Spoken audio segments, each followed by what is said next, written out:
Hello guys, स्वागत है आपका कंटेंट मॉन्स्टर्स के एक और एपिसोड में। और आज के इस एपिसोड में हम रिव्यू कर रहे हैं state of siege temple attack को, जो कि रिलीज हुई है ZEE5 पर।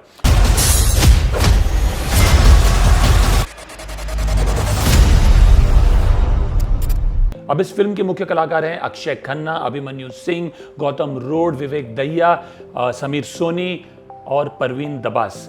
अब ये फिल्म निर्धारित है सितंबर 2002 में हुए अक्षरधाम टेंपल अटैक पर, जो कि गुजरात में हुए थे। और दो टेररिस्ट ने उस टेंपल पे अटैक कर दिया था और जितने भी अंदर भक्त थे उनको हॉस्टेज ले लिया था। उनकी डिमांड थी एक टेररिस्ट को रिलीज करना। जब जब उन्हें लगे कि हम खामोश हैं, तब तब एक ऐसा धमाका हो।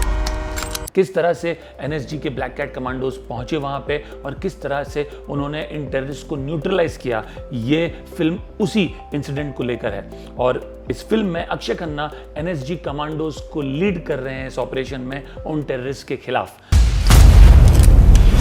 You compromised the mission. मेरे अगले ऑर्डर तक you are relieved.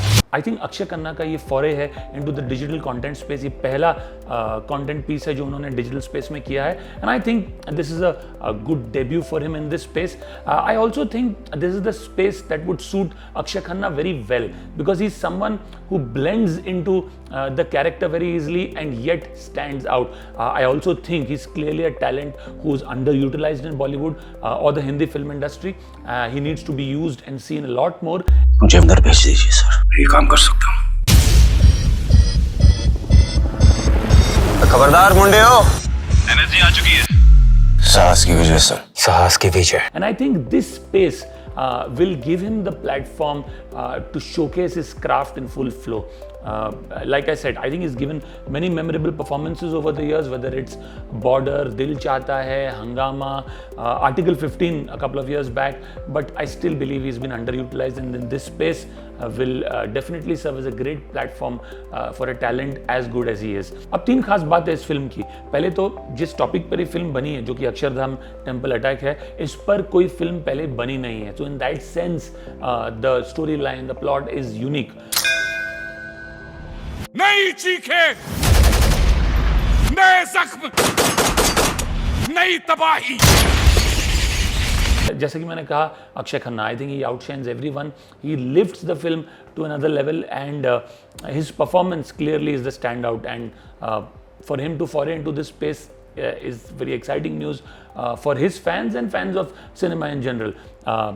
I think he's done a very good job, a very restrained performance, but you can see that this is clearly a good actor at work here. So this is the second highlight of the film. And third, I think, is ये topic से भटकती नहीं है। There is a singular focus of the film. This film is about this terrorist attack and how the terrorists were neutralized. So I think these three things clearly stand out, and because it's less than 2 hours, I think very compact, ज़्यादा घसीटा नहीं है film को। It ends before you get too bored. So I think these 3 points work for the film. Now what doesn't work? One is there are a lot of cliches. I think Abhimanyu Singh, जो कि main terrorist का role play कर रहे हैं, अबू हमजा का, वो इस तरह के रोल्स पहले कर चुके हैं। जो टेररिस्ट के किरदार भी निभा रहे हैं जो actors, they all seem like caricatures. इस तरह के टेररिस्ट आप हर फिल्म में देखते हैं। ऑल्सो बड़ी स्ट्रेंज सी पंजाबी लैंग्वेज में बात करते हैं, वो बहुत स्ट्रेंज एक्सेंट है उनका। मिशन का दूसरा हिस्सा शुरू होने वाला है काके। हर एक आधे घंटे एक बंदक मारा जाएगा। अभी भी एक बंदक को मार दिया गया।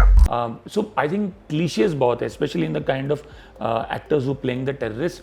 Also cliches like एक NSG कमांडो की वाइफ उसका बेबी डिलीवर करने वाली होती है और उसे कॉल आता है कि अटैक हुआ, उसे छोड़ के आना है। Sequences like these have been oft repeated in many films, and you don't see that kind of freshness therefore. Also hostages के बीच में एक कोई होता है जो बेवकूफ़ी करता है भागने की, और फिर वो किस तरह से मारा जाता है, and he puts even the NSG operation in danger. तो यहाँ पे भी इस तरह का एक हॉस्टेज दिखाया हुआ है। It doesn't seam logical. अगर आप एक हॉस्टेज सिचुएशन में हैं, आप टेररिस्ट की गिरफ्त में हैं, आपको पता है कि वो आपको मार सकते हैं, why would you want to run from there? आप चुपचाप वहाँ बैठे रहोगे।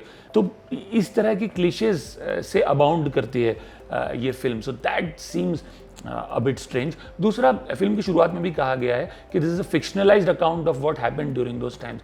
तो फिर फिक्शनलाइज्ड अकाउंट ही बनाना, then why are you pretending कि ये फिल्म उस इंसिडेंट पे बेस्ड है. कई चीज़ें हैं जहाँ पे सिनेमैटिक लिबर्टीज ली हुई है, कुछ तो फैक्चुअल डिफरेंसेस भी है. तब 2 टेररिस्ट थे, इसमें 4 टेररिस्ट हैं. आई डोंट थिंक कि उस वक्त गवर्नमेंट ने किसी भी टेररिस्ट को रिलीज कर दिया था इस हॉस्टेज सिचुएशन में. यहाँ पे दिखाया गया कि टेररिस्ट को ऑलमोस्ट छोड़ दिया है. क्योंकि बिलाल नाइको के छूटने के बाद उन हॉस्टेज का छूटना तो नामुमकिन हो जाएगा. Let me go in now sir. फिर जब एनएसजी कमांडोज ने इनको न्यूट्रलाइज कर दिया तब उस टेररिस्ट को मार दिया जाता है. तो काफ़ी चीज़ें ऐसी है जो कि फिक्शनलाइज है, जो देख के पता भी चल जाता है आपको. It seems a bit odd. और चूंकि वो इस तरह से फिक्शनलाइज्ड है, वो बात हजम नहीं होती. That sense of reality therefore is something that goes away, specially towards the second half of the film.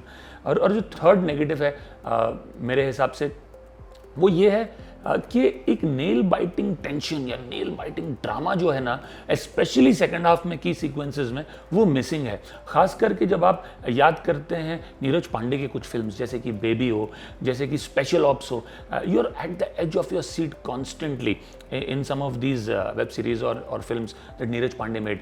वो यहाँ पे सेंस ऑफ ड्रामा, टेंशन, वो मिसिंग है in key moments, and that also drags the film down. तो ये 3 points हैं जो मेरे हिसाब से नेगेटिव हैं, विच pull down the film.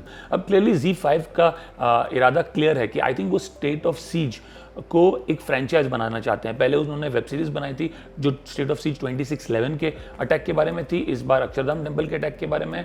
I don't think it's a bad premise to start with, to create content around some of these real life incidents and how India's armed forces have put up a brave fight and ensured that India comes victorious against some of these terrorist attacks. तो इरादा उनका नेक है और बिल्कुल अच्छा है. And I think उसी दिशा में ये फिल्म भी बनाई है उन्होंने. So these were the 3 high points and 3 low points from my side for this film. I would give this film a rating of 5.5 on 10, and that is in great measure to the acting talent of Akshay Khanna. The rest have done a decent job. They've played a good supporting role, but no one comes close to Akshay Khanna's performance. I would still, despite the negatives, say that a decent one-time watch hai. It won't take too much of your time since it's less than 2 hours. If you don't have anything great to watch over the weekend, this is something you can give a shot at. So that's it from my side. I hope you like our review. If you do like our review, please do subscribe to our channel. And for more such reviews, please do keep coming back. We'll see you soon. Thank you.